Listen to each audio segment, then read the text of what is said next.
Call to order this meeting of the Adams County, Ohio Valley Board of Education. Roll call, please. Mrs. Shipley? Yes. Mr. Riley? Yes. Mr. Davis? Yes. Mrs. Campbell? Yes. Mrs. Best? Yes. At this time, I would ask everyone to stand for the pledge to the flag. I pledge allegiance to the flag of the United States of America and to the republic for which it stands, one nation, under God, indivisible, with liberty and justice for all. Okay. At this time, I would entertain a motion and a second for approval of the agenda. So moved. Mrs. Campbell has moved. I'll second. Dr. Shipley has seconded. Are there any additions or corrections? Yes. Okay. Under Treasurer's Business, number 7, letter G has been omitted. You need to add in letter G, which is the approval of the end-of-year transfers and advances. That was in your board packet, but did not get on the agenda. And I also have a hard copy here if you don't have it available. On personnel, number 5, currently it says extended days. It should say additional days contract.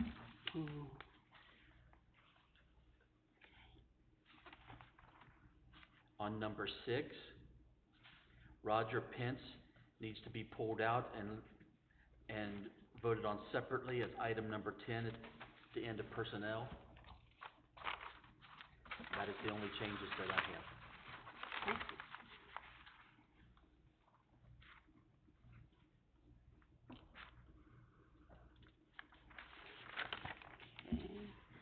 And let's see, mark Roger off of the other ones. Okay. Okay. Okay, hearing no further additions or corrections, roll call, please. Mrs. Campbell? Yes. Mrs. Shipley? Yes. Mr. Riley? Yes. Mr. Davis? Yeah. Mrs. Best? Yes. At this time, I would entertain a motion and a second for approval of the minutes for the May 18th, 2020 virtual meeting, the May 28th and 29th work sessions, and June 9th, 2020 special meetings.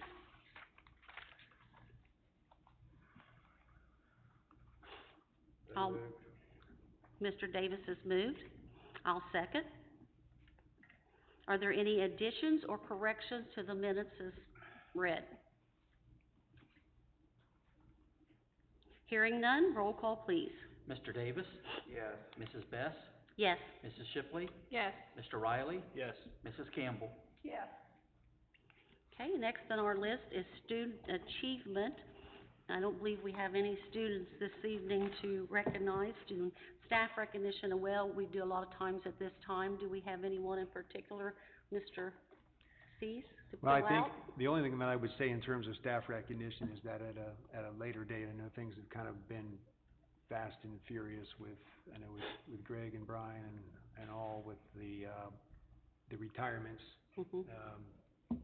So I think at a later date, I would advise the board to perhaps have lunch, cookies, and, yes, and invite people, a lot of those people back in, give them the opportunity to come in here.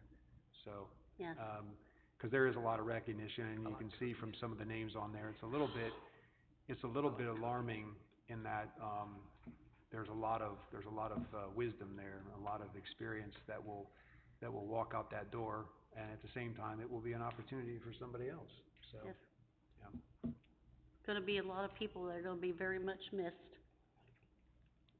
But I'm glad for them that they're able to take advantage of that, hopefully enjoy their retirement, and be able to do some things that they've been waiting, probably, and some of them planning a long time to get to do some travel and some things. So I'm glad for them for that part. I think the only other thing we would say on staff recognition is we know staff is already starting to think about the new year, even though we don't know for sure what that year is going to look like exactly.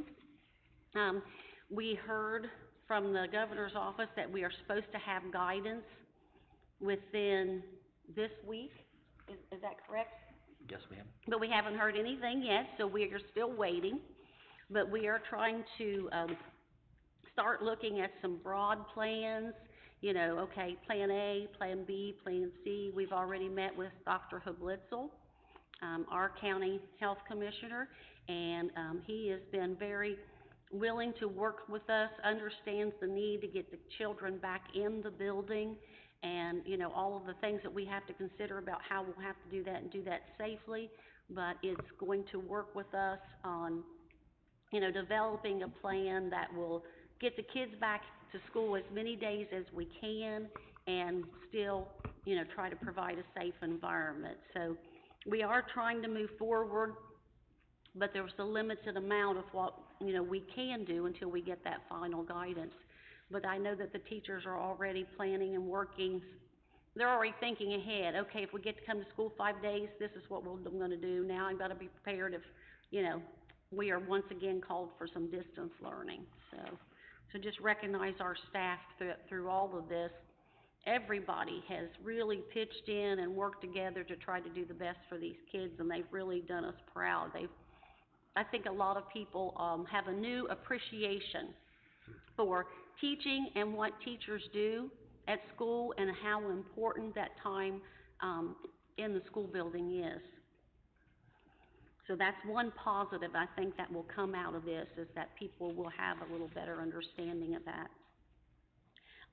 Hearing the public, I have, Roger Cheeseborough from FRS here to, speak with us. Roger, would you like to go ahead? Sure. Yes, yes, yes. We'll have you do the mics.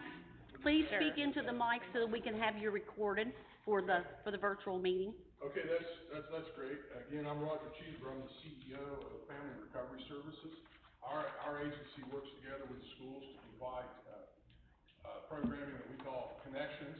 It's educational day treatment program that works with students who have difficulties participating effectively in the classroom. This provides education and mental health services in the same day.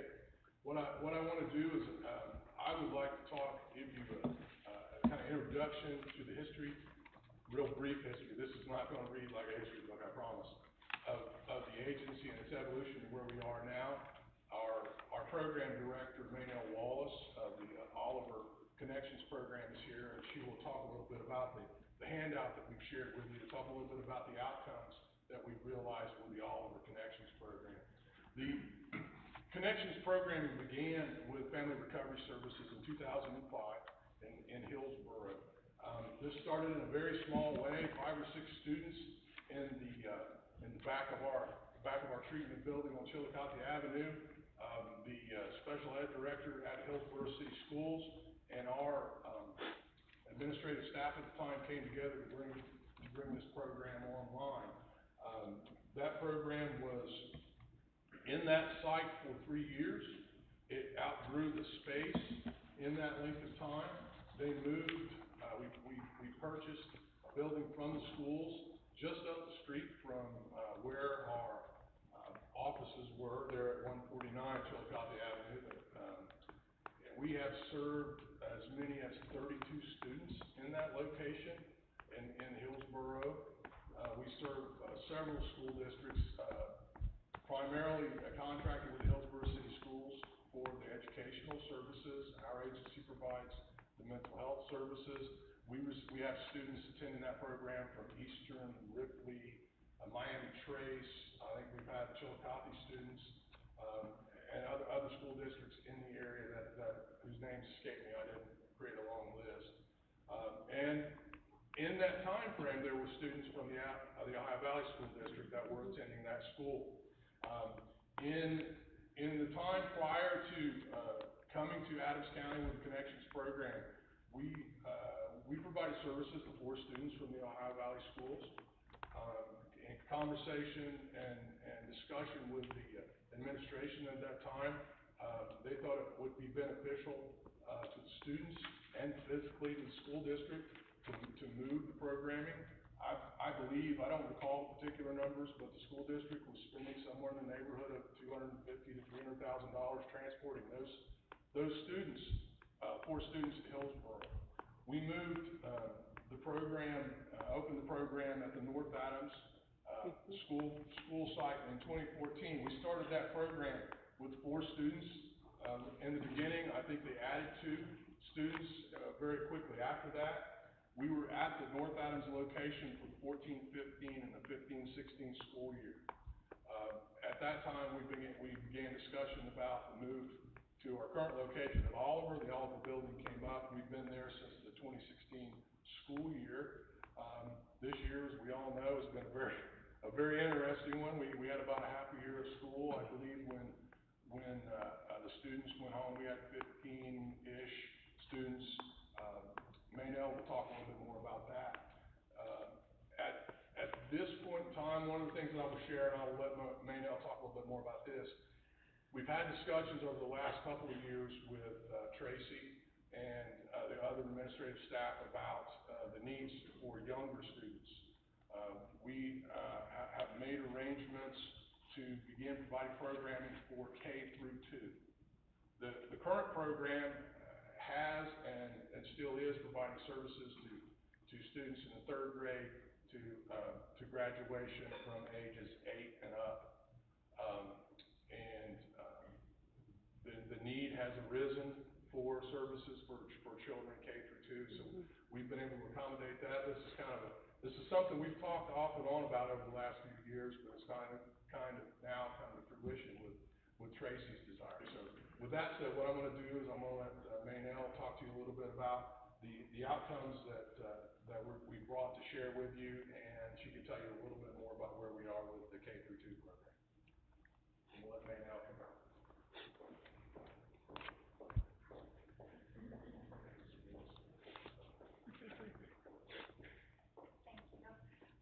Yes, my name is Maynell Wallace, as you said earlier, and I'm the site supervisor, program manager for the Connections program over at the Oliver School Building. And I have been with the program since, I believe, 2016, shortly before we moved over to the Oliver School Building. So I know he mentioned the younger program that we're developing currently, but just to give you an overall look at our current program, we have been able to serve 37 students. As of today, we've had 37 students that we've been able to provide services to. And on the handout that we provided down at the bottom, it kind of goes over some of which those have maybe moved out of the district, or something to note, we had, I know Roger mentioned earlier, 15 students earlier in the year. 5 of those which were seniors and were able to successfully graduate this year. So that is a huge success for them. And also, prior to, we've had 2 seniors that have graduated from the program, so 7 total have graduated from our program with their high school diplomas. In addition to that, we have a focus on transitioning kids back to their home school if at all possible. That's not always the case for some kids, but we do have a focus on that. And so with that, we've had 7 transitions back to their home school, and that would be their school that they came or were at before they came to us. And out of those 7, we've had 2 that have came back to our program for extra support. So it's also kind of an ongoing thing that if someone doesn't, the kid doesn't maybe have the extra support, whether that be outside of, or in the home, outside of school, then we also can work to get those supports reestablished too. So we are, like Roger said, developing the younger program, which is going to serve kindergarten through 2nd grade. So I think that's a huge start for us. There's been a really noticeable need for earlier intervention. Sometimes we get these kids late in high school, and that's kind of hard, when so much time has went on. So the hope is that the earlier we can get, intervention with these kids, the better success rate we can have, not only with transitioning back to their home school, but also whatever other behavioral health needs they have. So with that, we are gonna have that program at the Oliver School as well. We're in the process of renovating, small renovations for, setting up, getting that program established. It will be, in the separate end of the building from what we currently have our kids in. And we do have a clinician hired for that and continuing to get staff for our current program as well. So we're in the works and excited to get that program started. What is the, I know like preschool is structured so very different than, typical K through 12. And I would imagine working with the younger ones, the K2 especially area, would be a little bit different than working with the third grade and up. Yes. What are some of the things that you will have to do, different, specific for their needs? Sure. So that's a great question. We use evidence-based curriculum currently. That's something we've been using for quite a while. We will still use evidence-based curriculum for these kids, but it will look a little different in the way that it is utilized. Instead of what we typically might do now is have a group discussion with handouts and activities. That would be scaled down a little bit. We might still have the activity piece, but obviously modified for the younger, more sensory stuff also will be included. Okay. The lady who has been hired for that position has some experience with play therapy, but she'll continue to get more training on that as well, Okay, good. so that we can use that with the younger ones. Good, good. And I'm assuming that you'll start teaching techniques even at that age for like de-escalation and like you said, the sensory, recognizing those triggers and needs and I would think that would, at that age, if you could help them, they don't know how to manage that at that age. The older students, the third grade, the time that they're spending together and involved in those activities is the other piece. We recognize the attention span is much shorter. Yes. It's much shorter in students with behavioral issues, but it's also much shorter with younger students, so those are things that all have to be taken into consideration. We're used to sitting down with students for a 2-hour or a 3-hour group discussion and project work. The younger students will be involved in much shorter time frames. 5 minutes. Yeah, hopefully 5 minutes. Do you plan to start this fall? Do you have numbers? You know what your needs are gonna be? The goal is to start this fall. We have 2 referrals that will be assessed currently. And I know number-wise, we've talked anywhere from 4 to 6 is the idea to start. We work to keep even the older students in groups of 6 or less. For those who have been in the classroom, you understand how difficult it is to manage behaviors in that environment. So we have, when you're in the classroom, there's a teacher and a staff member, one of our staff members to assist when needed. When they're in the mental health services, there are 2 of our staff members in the room. So the ratio, we try to keep the ratio in that kind of way, 1 to 3, if at all possible, because of the need for redirection and intervention. Okay, good. Well, it sounds very positive and we're looking forward to a start for it, because as you say, we certainly see the need. And, we've been told with the statistics and the studies that need is going to grow. So, we want to try to do the best for our students and, like you say, give them every opportunity. So if we can get them started at a younger age. We appreciate the opportunity to continue working with the school district in this way. And I would also say beyond the Connections program, we do have clinical staff that are visiting with students in the schools as well. Yes. Students that are more capable of participating in the classrooms. Yes. How closely does your program involve parents and, working with their parents? Yeah, so we're pretty close with working with parents. That's a big piece of it, is getting that engagement at home as well.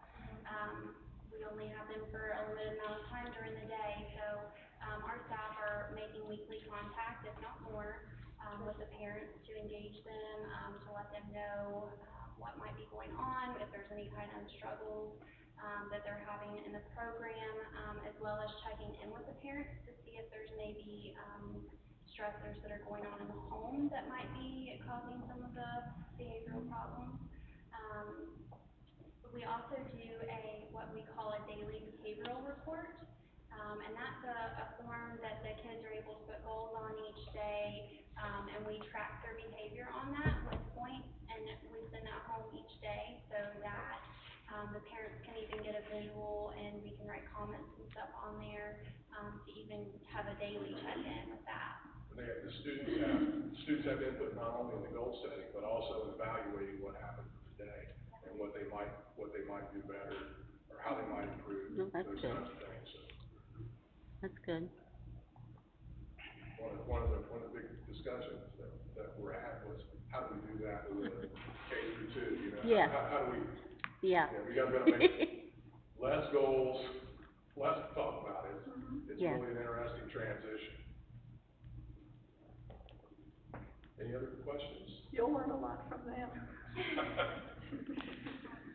If we're faced with a situation, in this upcoming school year, as we have been in the past, where virtual or remote connection is required, are there plans in place for how that would look?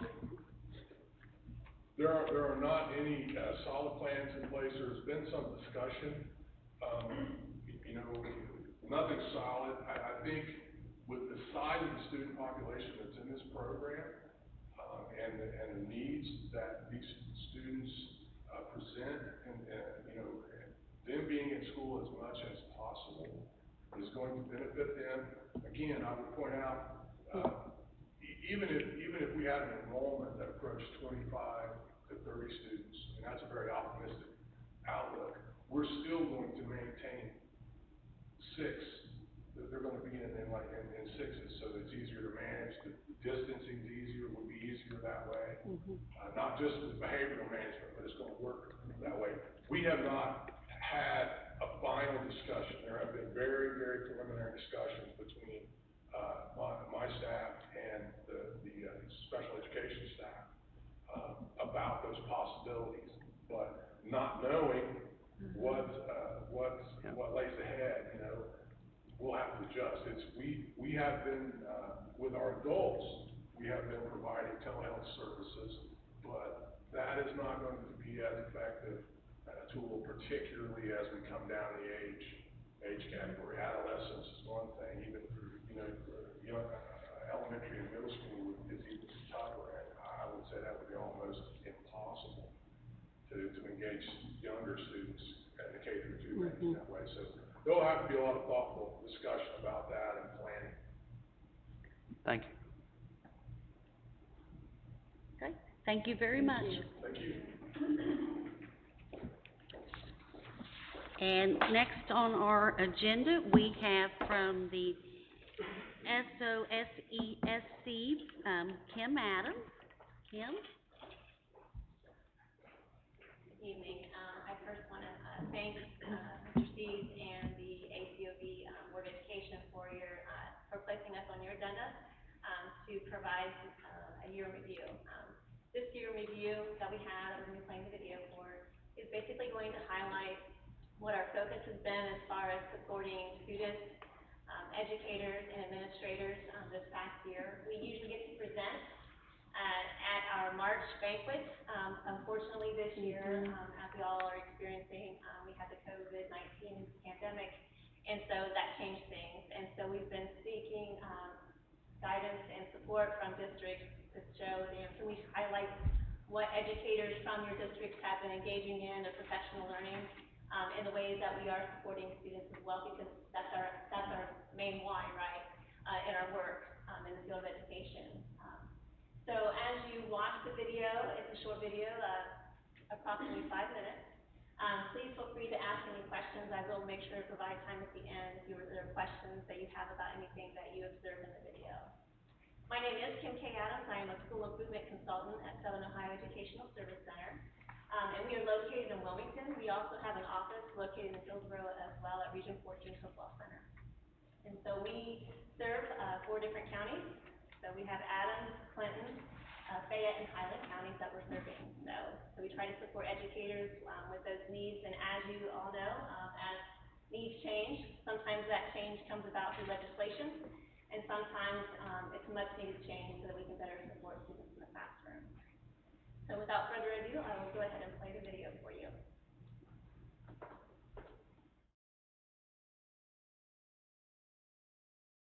Where we lead with innovative solutions for student and community success. Our mission is ensuring excellence in performance by pioneering high-quality services and learning through collaborative partnerships, inspiring continuous learning through shared expertise, and fostering student, family, and community success by addressing tomorrow's challenges today. We proudly serve Adams, Clinton, Fayette, and Highland County schools. Our ESC covers a regional area larger than the state of Delaware.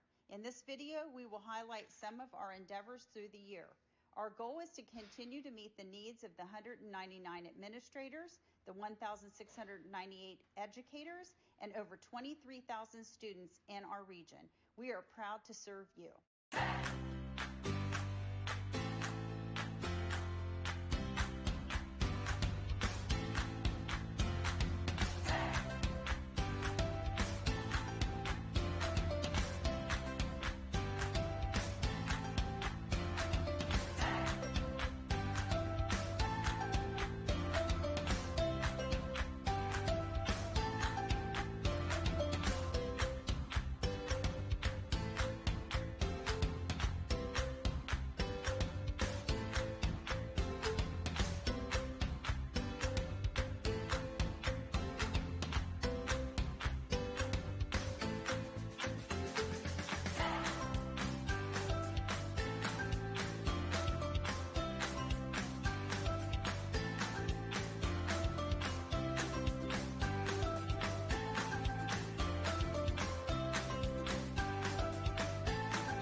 Not unless you have any secrets to tell that we don't know yet about how to plan for the coming year. It makes it hard to even know what services, we're going to maybe need or what that's going to look like until we know more about that. Right. We're currently, collaborating with a few districts who have, their Plan A, Plan B, and Plan C kind of in draft form.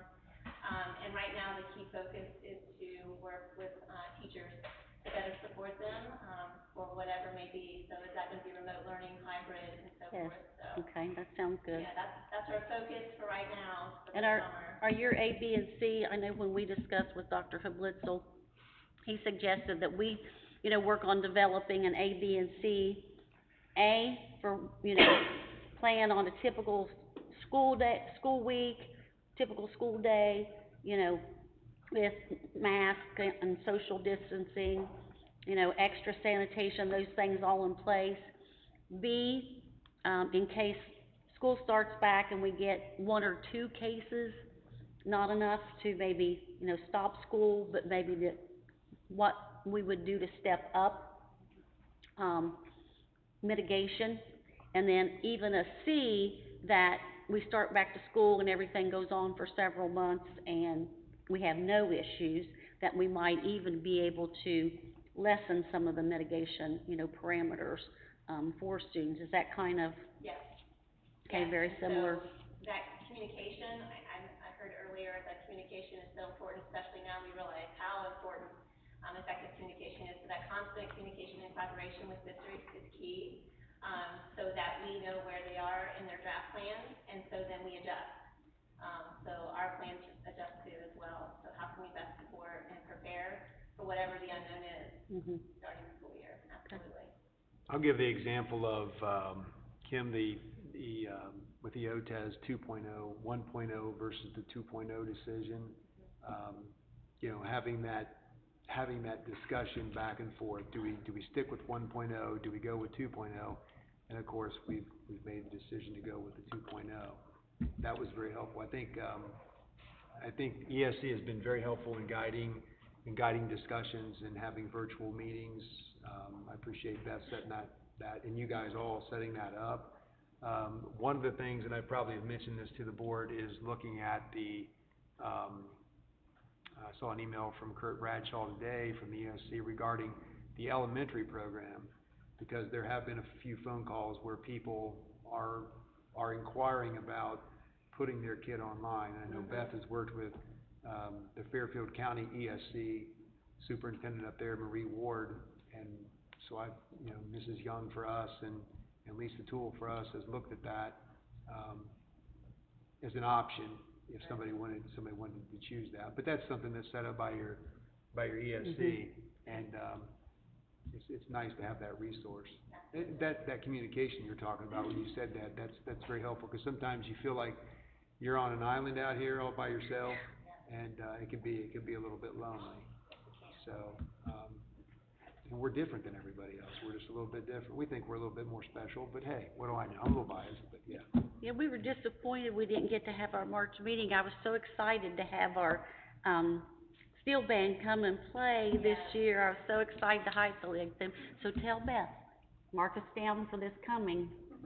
Absolutely. I will make sure. We will plan on coming this year and bringing them. I was really excited about sharing their talent. And again, that's a wonderful opportunity to honor students. Yeah, that's always for me, one of the highlights is getting to see all the different kids, different programs, that different schools have.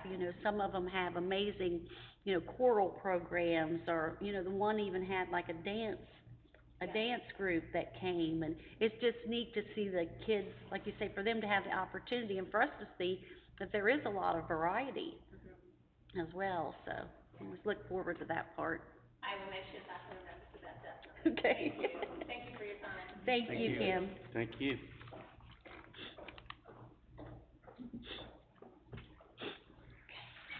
Okay, for those of you who were here for presentations, please don't feel obligated to stay. We realize you guys have busy schedules, and We won't be offended. Thank you. Greg? At this time, we have the, treasurer's report. I would entertain a motion and a second. So moved. Mr. Riley has moved. Second. Mr. Davis has seconded. And we have before us, it looks like mostly our routine. Mr. Schweitzer, is there anything you want to address here? In June, you always adopt temporary appropriations to start the new school year effective July 1st. We have several lease agreements for additional land for the BOAG program from Southern State College, for our FRS Connections program, and for FRS services. And then the additional item was always in June, you have to do end-of-year transfers and advances to state and federal funds. So, I mean, it's your typical June agenda, Okay. but not a typical monthly agenda. Okay, other than as you said, some of the lease agreements.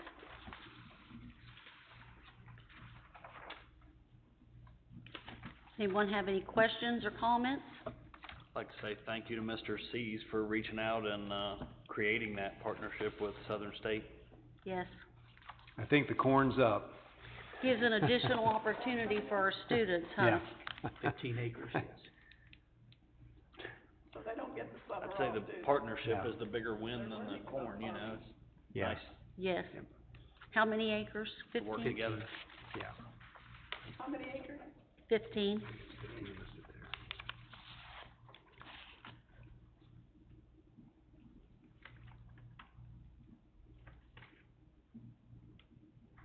Okay. Roll call, please. Mr. Riley? Yes. Mr. Davis? Yes. Mrs. Shipley? Yes. Mrs. Campbell? Yes. Mrs. Best? Yes. At this time, we have the superintendent's report. Mr. Sees? Okay, as you very well may be aware, and I will not go through this in great detail, there's a webinar scheduled for, let's see, it's Thursday, I think it's Thursday at 9 o'clock. It'll probably be the last thing I do before taking a few days off to head to North Dakota, but it's House Bill 164, which you may have seen passed, and it's really largely in response to the things that have gone on with COVID-19. And I know Mrs. Lucas and I had just spoken briefly about it before coming over here. It is absolutely loaded with legislation, interpretation, and so it's one of those ones where I like to use those words again, stay tuned. And but it talks about, in summary, it talks about, for instance, religious expression in school, and I'm just going to highlight some of these things. Some school funding adjustments, which that actually, one of the schools that relates to would be our neighbor, Manchester, given the debacle with the closing of the power plants. And I think if I saw that right, I think they may have been awarded $1.3 million. I believe it's a one-year payment to the district, and there's others. I worked at another district early in my career, Riverview. There's a Conesville power plant up there, and they've given that district some money in response to. So New Richmond. Yeah, New Richmond would be another one that's been hard hit by that closing. Teacher principal evaluations.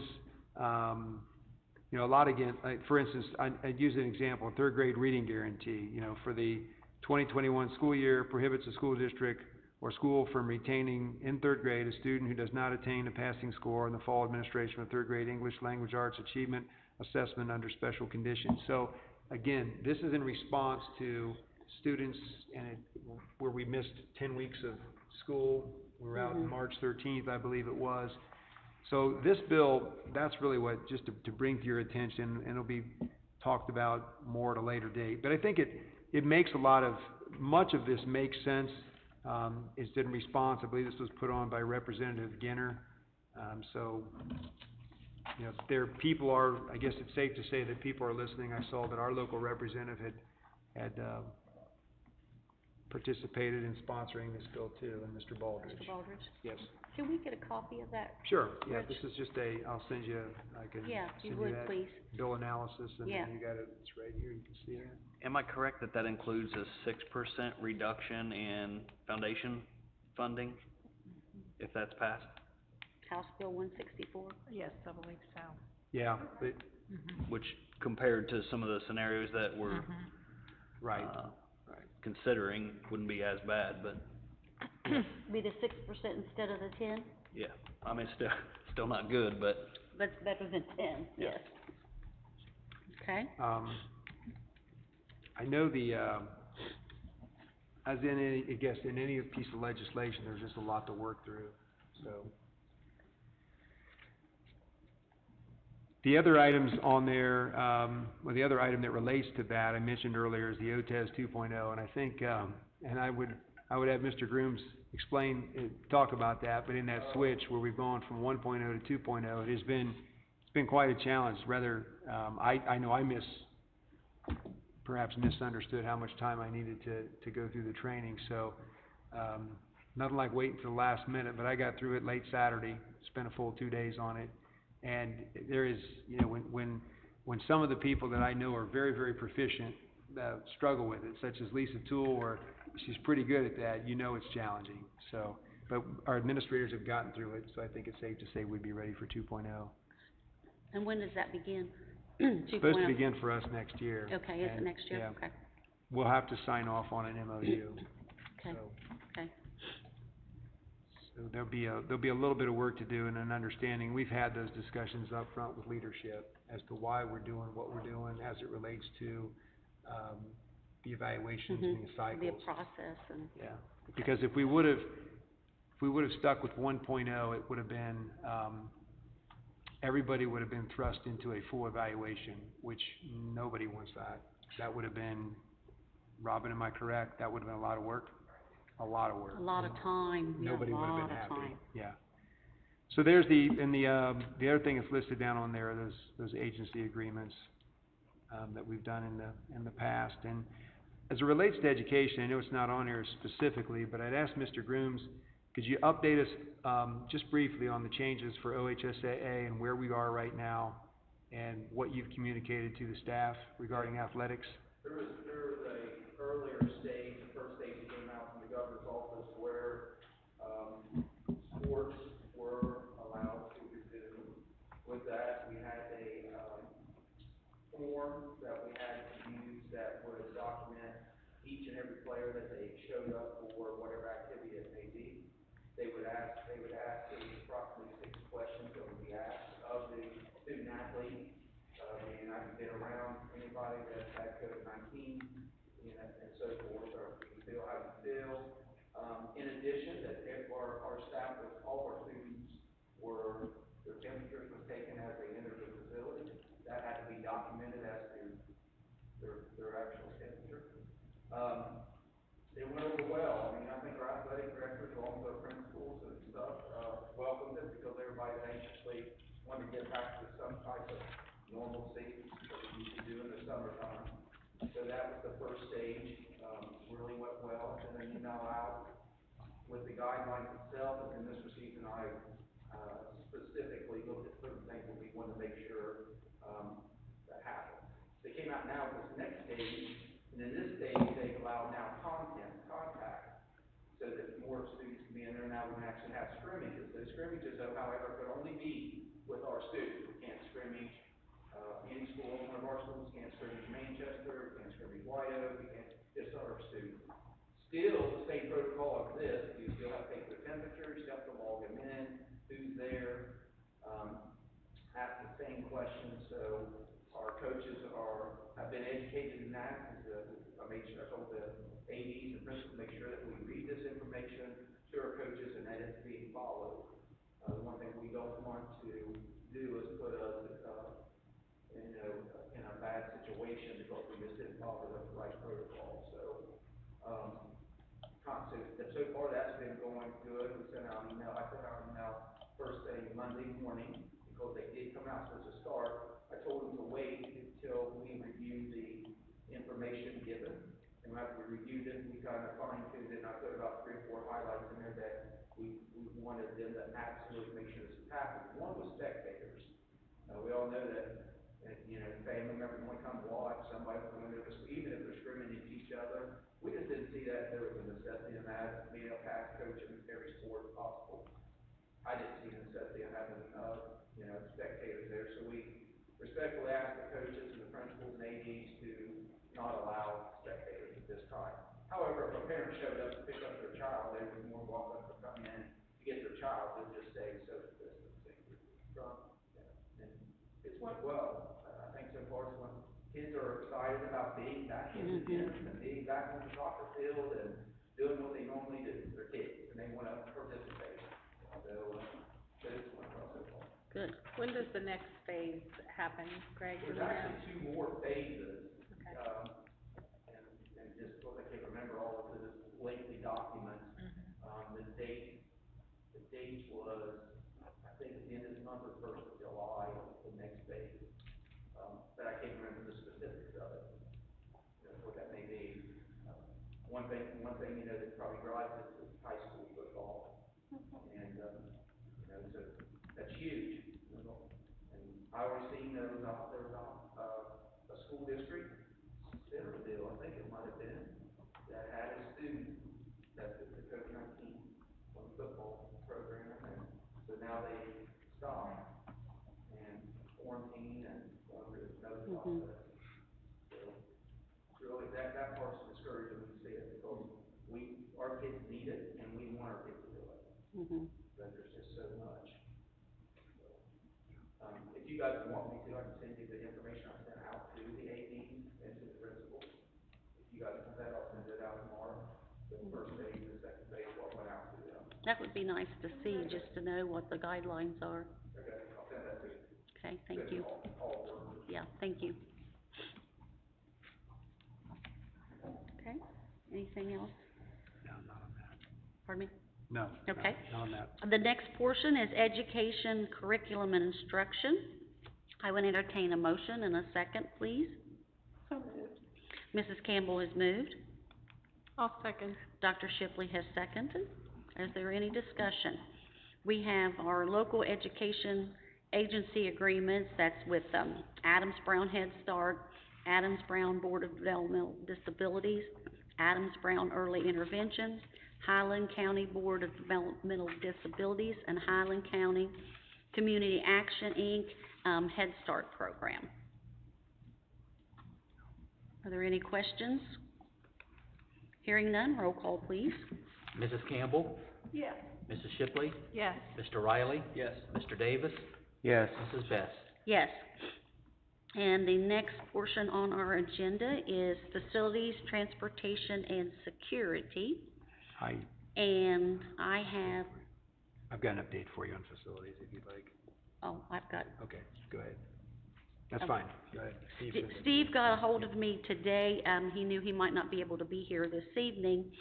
I first want to address that I had the opportunity to be part of a, 2-hour webinar with Hilliard.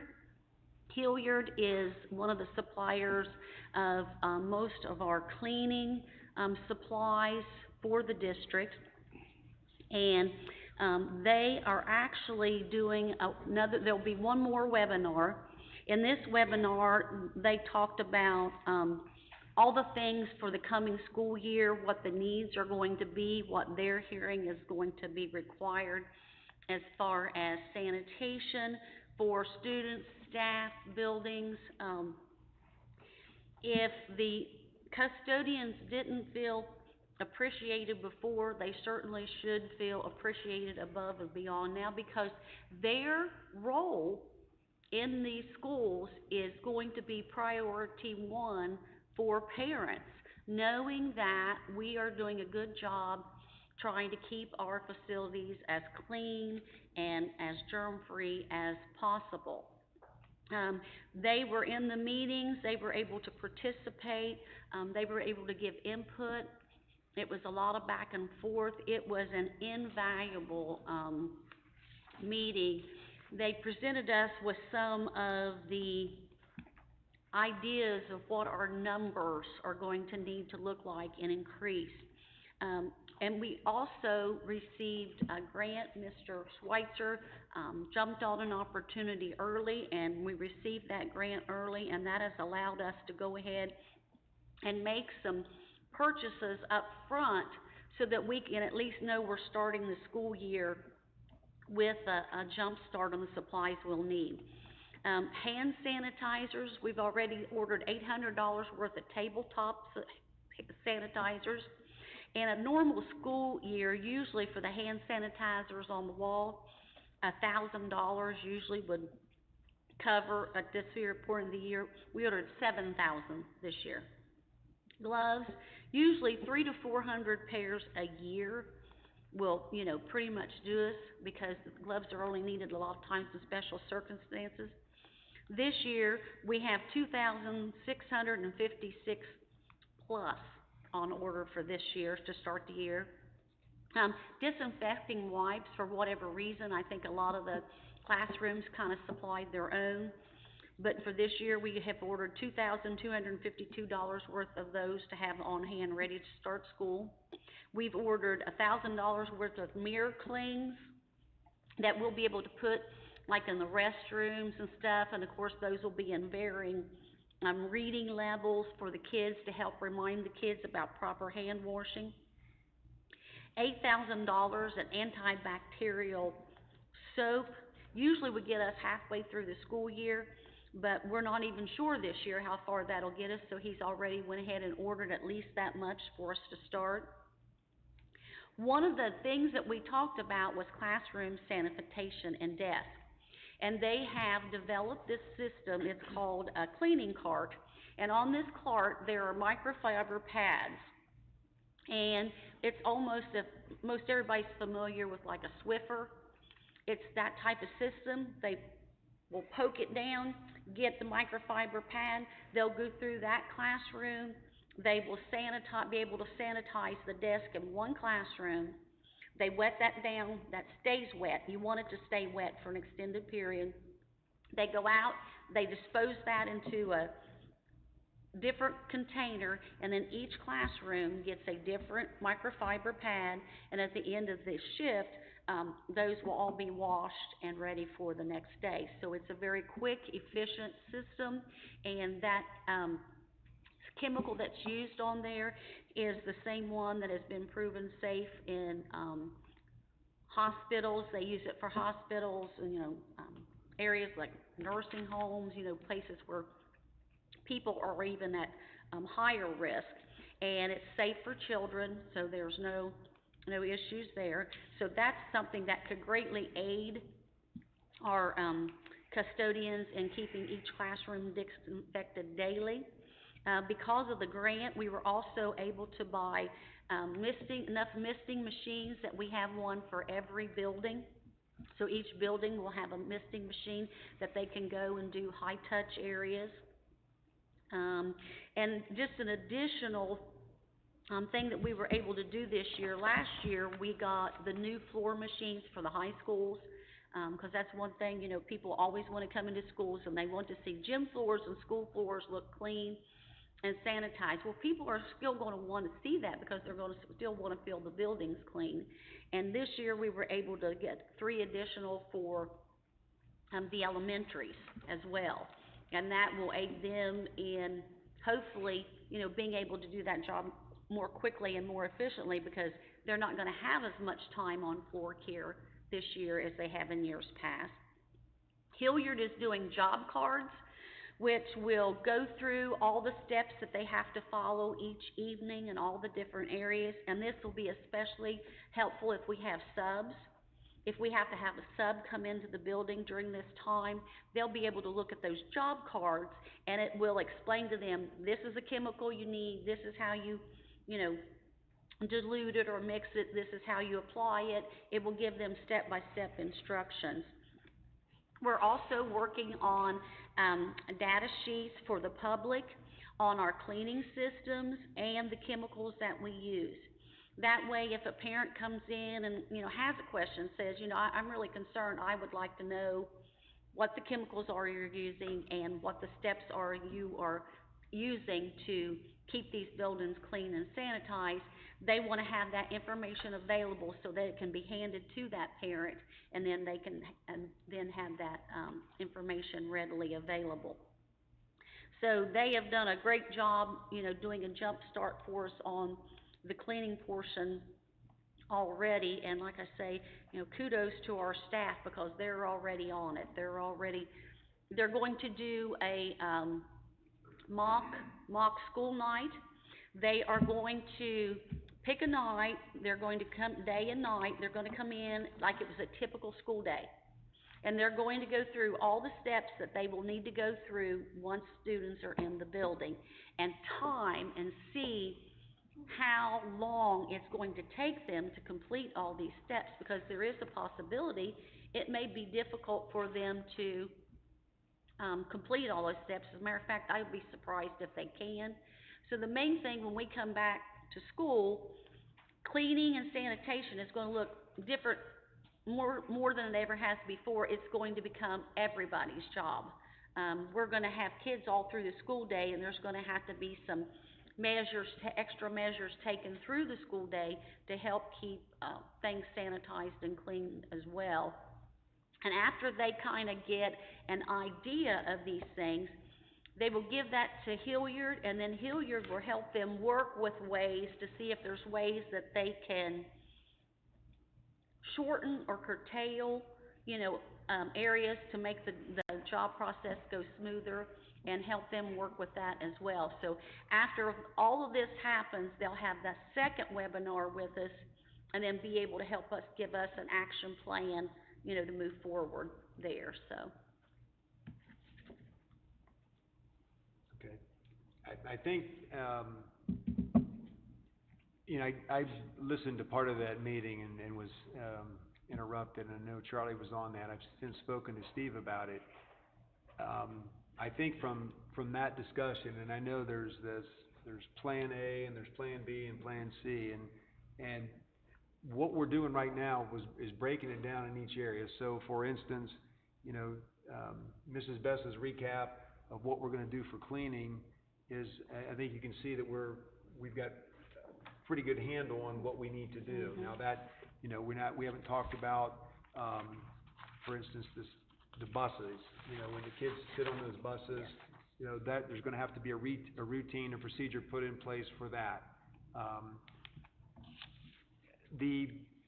Leads right into, though, also some other things on the facilities, just to bring the board up to speed. Bus garage roof work is complete. I had Steve put this together. I don't know if he sent this out to you. I will. Bus garage lift pad is now being used by the mechanics. The approved, the permit is back. I don't know if David or Charlie, if Steve has told you that, but that permit did come back on the old Vogler house. We just purchased a used scissor lift, from Bobcat Rental in Mount Orb. Over summer break, the movable partitions between the, cafeteria and the gym at North Adams High School and West Union High School will be getting replaced. Several buildings, principals, this is the meeting that he's talking about, the pandemic preparedness plan, as Charlie just, recapped for you. Concrete pad installed at North Adams under a set of bleachers over there by the softball field, etc. So, I'll send you this list as it relates to the facilities. That's one of the things I think the board is gonna have to consider. I know in one of the options that's out there, for instance, I believe it's Fairfield School, I believe that their plan as it stands today would be to run a 4-day week. Why would you run a 4-day week? You would run a 4-day week because it gives you that day to have a deep clean of your buildings. Again, to say that sounds great for the deep clean part, but to say that assured right now, that also takes kids out of the building. That's an inconvenience to the parents. So there's gonna be some concessions made either way. The transportation piece, just talking to Melissa, we have all but our buses, about clear the inspection. I know there were a couple of buses that needed fuel tanks on them because the weather down here is tough on fuel tanks. It's tough on the undercarriage of a bus. But the inspections have gone really well, so they will be back on the 30th to finalize those. As it relates to transportation though, and understand, this goes way back, and this was the board that allowed Melissa to come here, and Tabby was here, and they approved Traversa, commonly called Versatran, as I would know it back in my days of doing transportation. It's used for big districts like ours. They're at a point right now where tomorrow, I'm gonna go over and they've got 3 groups set up, 3 attendance areas, and they're gonna take a look at the routing. Based on the discussion that we've had with Dr. Blitzel, based on the number of kids we're allowed to put on a bus, it more or less propels us into dual routing. So we're gonna take a look at that. That gets a little bit more complicated with some of the retirements that we've had going into next year. So, although I think that it may both of those activities happening, I mean, the COVID-19 along with some of the retirements, I think it plays hand in hand. I want to remind the board that when I got here, on my desk, literally on the corner of my desk, was a report which Melissa Baker presented back to the board from Pete Japiski regarding some ways to be more efficient, more effective, and of course dual routing was one of those ways of doing it. And you will find that other districts around us do it. It is more economical, more effective, and it creates a job that is a full-time job for a bus driver, much more like a full-time job. So it's one of those things we have to weigh out and see what's going on. But the work that Melissa and Tabby have done over there is remarkable. They've done a great job. The mechanics, they've all done a good job with transportation. Yeah, they've been all over this.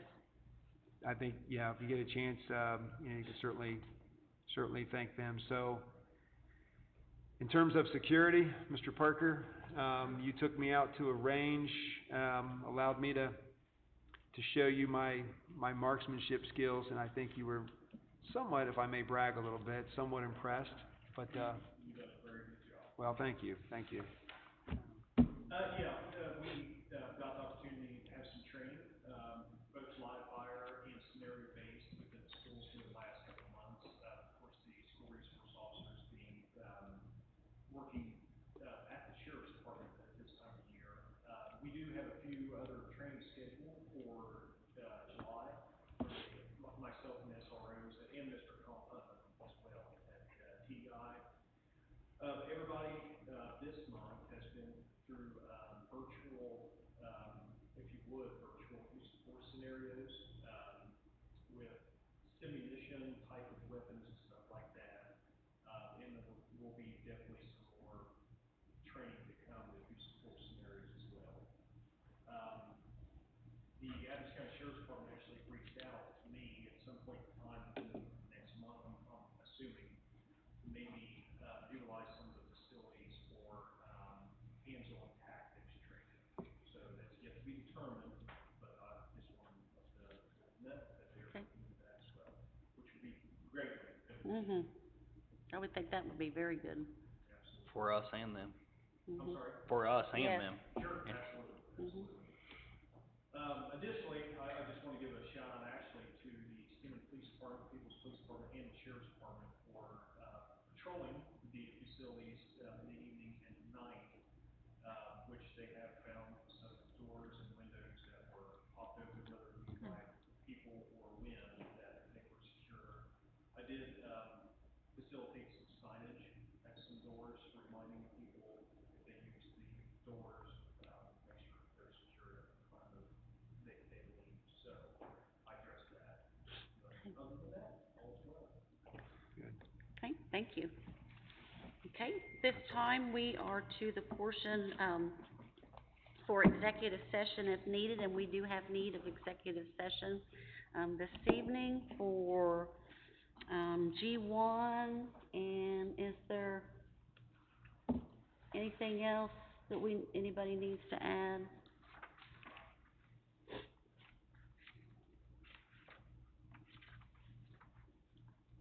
Okay, I would entertain a motion and a second to, go in executive session. So moved. Mr. Riley has moved. I'll second. Dr. Shipley has seconded. Roll call, please. Mr. Riley? Yes. Mrs. Shipley? Yes. Mr. Davis? Yes. Mrs. Campbell? Yeah. Mrs. Best? Yes. Okay.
Records show that the board has returned at 8:44 from executive session. And we are on personnel. Yes, when I made the corrections to the agenda, there was one that I missed. Item number 9 should be 1 year instead of 3 years. Okay.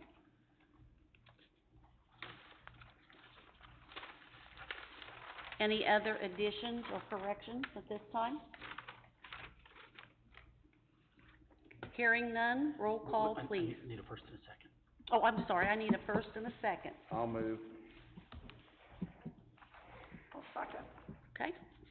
Mr. Davis has moved, and Mrs. Campbell has seconded. Now, roll call, please. Okay, we're voting on items 1 through 9? Yes, Okay. items 1 through 9. As discussed earlier, item 10 will has need to be voted on separately. Okay, Mr. Yes. Davis? Yes. Mrs. Campbell? Yes. Mrs. Shipley? Yes. Mr. Riley? Yes. Mrs. Best? Yes. And now, I'll take a motion and a second to vote on item 10. So moved. Mr. Riley has moved. Do I have a second? Second. Mrs. Campbell has seconded. Roll call, please. Mr. Riley? Yes. Mrs. Campbell? Yes. Mr. Davis? Yes. Mrs. Shipley? Abstain. Mrs. Best? Yes, motion carries. Okay, is there any old business to come before the board at this time? Administrative Oh, advisory. I'm sorry. Oh, yep, I missed administrative advisory, didn't I? Under administrative advisory, it looks like we have the child nutrition report. I will need a motion and a second. And the handbooks. I'm sorry. The handbooks are just They're for separate. first. Yeah, it's first They're reading. just a reading. They're just Okay. a reading this time. I'll move. Mr. Davis has moved. I'll second. Is there any discussion?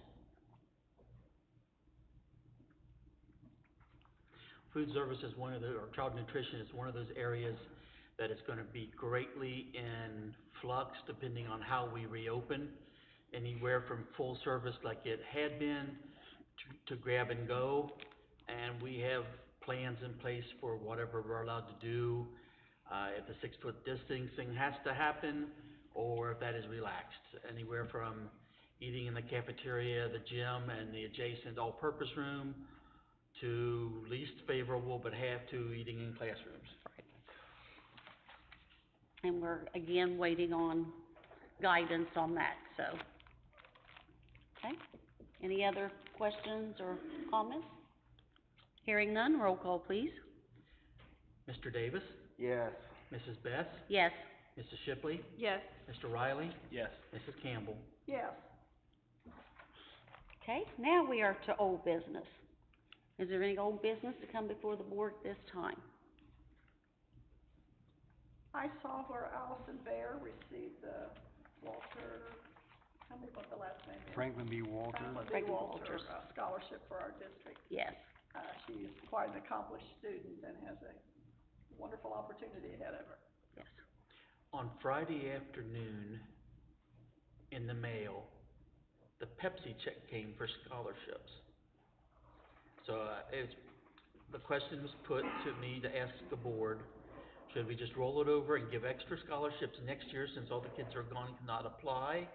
Or should we ask the counselors to try to reach out to the seniors that graduated and see, for this year's class? So what would the board's desire be?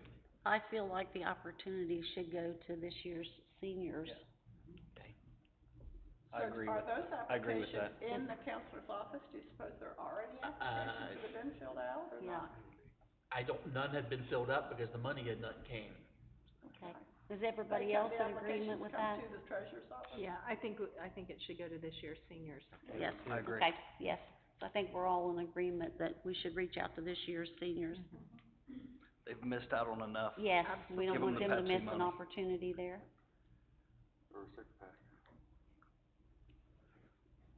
So Brian, correct me if I'm wrong, because I believe in the first year that we were here, we dealt with a Pepsi contract, did we not? Yeah, I think Mhm.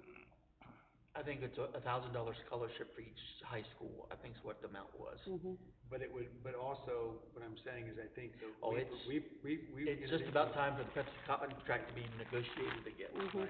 Can we talk to Coke? We can have open competition, yes. Yes. We're directed out of Coke now, I'm sorry. Don't want to keep Mountain Dew in some of these machines. Okay, any other old business? Come before the board? Okay, our next scheduled meeting is, July 13th, and our next scheduled work session is, August. July 13th. Oh, Yes, yes, July 1 o'clock 13th. on that same day. yes, 1 o'clock. We're gonna have a shortened work session on July 13th, starting at 1. Our plan is to go from 1 to 4, with hopefully a break to grab something to eat before the regular business board meeting at 1. And a Or at virtual, 5, I'm sorry. and a virtual option for the Yes. work session portion? Probably You not gotta the work work. session, probably just for the board For meeting. the board meeting Oh, at you- 5, For the work session portion? For you to participate Yeah. in the work session, yes. yes, Is, if need be, yes.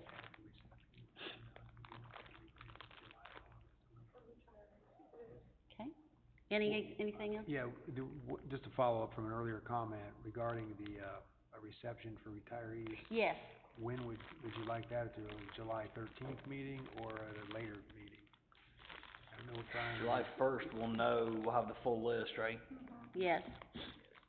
We'd have the full You have list, 2 meetings scheduled in August, one on the, where are you?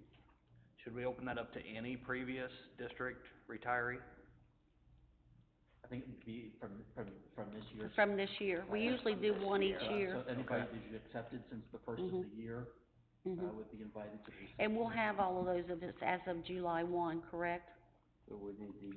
Let's schedule that for the We have in 13th the then. past done, cookies and punch and done a little reception. The last Mhm. couple of years, we haven't done that, but we Mhm. haven't had very many. Right.